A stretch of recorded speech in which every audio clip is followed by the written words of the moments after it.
धेमाजि जिल्ला सिंनि सिमेन्ट सापरि सानजारि नोगोरनि एसबि बड' जौसिन गेजेरारि फरायसालिनि गेलेग्रा फोथाराव सानसेनि हाबाफारिजों बर' कसारी अनसाय गाव हायुङारि खुंथायनि बानजायनायाव बाथौ खेराइ फोरबो खुंनो साखाफारा।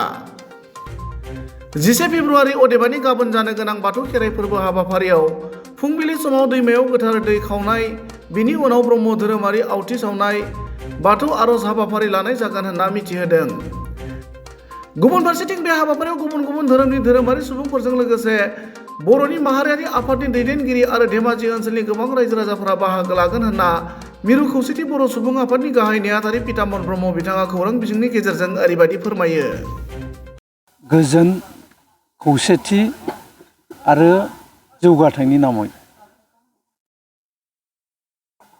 बर' कसारी अनसाय गाव हायुङारि खुंथाया थांनाय 22 मायथाइनिफ्राय खेराइ फुजा बेखौ होबोबाय थादों।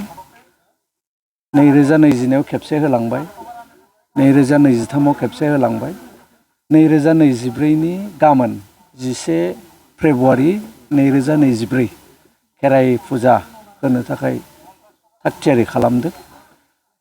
बर'नि गासिबो माहारियारि आफादनि हेफाजाबजों बर' कसारी अनसाय आरो गाव हायुं खुंथाया जे खेराइ फुजा होगोन, बे खेराइ फुजायाव बयबो रायजो राजाफोरनि बाहागोखौ जों खौसेथि बर' सुबुं आफादनिफ्राय लुगैदों। जोंहा फुंबिलिनि 7 रिंगानाय लोगो लोगो खेराइ फुजानि गोथार दै लायनाय बे हाबाफारिया जागायगोन। बे जोबनाय लोगो लोगो ब्रह्मनि यज्ञ आरो बाथौनि आरज, बे आरजआ जागोन। बाथौ आरज आरो ब्रह्मनि यज्ञ जोबनाय लोगो लोगोनो खेराइ फुजानि जे हाबाफारि, बे हाबाफारिया जागोन आरो बे हाबाफारिया सानसेनि थाखाय सोलिबाय थागोन। जोङो खौसेथि बर' सुबुं आफाद आरो बर'नि गासैबो माहारियारि आफाद जयै बिटिआरनि बायजोआव थानाय बर'फोरनि खौसेथि जौगाथायनि मुङै जोङो जि खेराइ फुजा होदों, बे खेराइ फुजायाव जोंनिफ्राय जों मोनथिनो मोनदों, रायजोफोरजों जोङो सावरायनानै मोनथिदों, फ्राय 12,000 सुबुंफोर बेयाव बाहागो लाफैदों।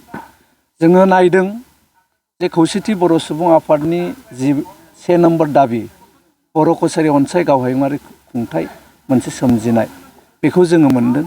मोननाय लोगो लोगो बिनि उनाव गसाइनि मुं लानो आरो गसाइनि खाथियाव जोंनि जि हास्थायनाय, बे हास्थायनायखौ मोननायनि थाखाय जों गसाइखौ साबायखर बावनो आरो गसाइखौ सिबिनो थाखाय सिगां बर' कसारी अनसाय गाव हायुङारि खुंथायनि दैदेननायाव खेराइ फुजाखौ जोङो होग्रोदोंमोन।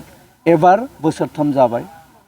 दा बोसोरथाम हिसाबै एबार खेराइ फुजाया बर' कसारी अनसाय गाव हायुङारि खुंथाया जोबथि खेबनि थाखाय होगोन। जोङो हास्थायदों जेरैहाय जोङो आनान गसाइनि अननायाव बर' कसारी अनसाय गाव हायुङारि खुंथाय मोनबाय, एखे रोखोमै एबार जोङो गसाइखौ सिबिगोन आरो गसाइनाव बोर बिनो लुगैदों। बे सारा बिटिआरनि बायजोनि जि 12 लाख बर'फोर दङ, बे बर'फोरनि सान्थिनि थाखाय, जौगाथायनि थाखाय आरो खौसेथिनि थाखाय जाहाथे भगबाना एबा गसाइया जोंनो बोर सारस्रियो, बिनि नामै जोङो गाबोन गसाइखौ सिबिगोन। जेसेबां बर'नि धोरोमफोर दङ, गासैबो धोरोमारि गौथुम आरो गुबुन गुबुन धोरोमखौ बिसास खालामग्रा गासैबो बर' सुबुंफोरखौ बे हाबाफारियाव बाहागो लानो थाखाय जोङो मिरु खौसेथि बर' सुबुं आफादनिफ्राय खावलायदों। जोंना खौसेथि बर' सुबुं आफादनि 22 गं जि जिल्ला आफादफोर दङ, गासैबो जिल्ला आफादनिफ्राय बे मोनसे टिम हानजा बे खेराइ फुजायाव बाहागो लाफैगोन। खेराइ फुजायाव गासै बेसेबांसो सुबुङा जमा जागोन? जोङो 12,000 सुबुं बेयाव गाबोन जमा जागोन। जोङो इतिमध्य जोंनि दखराफोरजों, जोंनि मिरुनि जेसेबां जिल्ला आफादफोर दङ आरो बर'नि जेसेबां माहारियारि आफादफोर दङ, बे आफादफोरजों जोङो सावरायबाय। 12,000 गाबोन बेयाव जोंनो रायजो राजाफोर जमा जागोन। ओनसोल हिसाबै रायजो राजाखौ मा खावलायगोन बाहागो लागोन?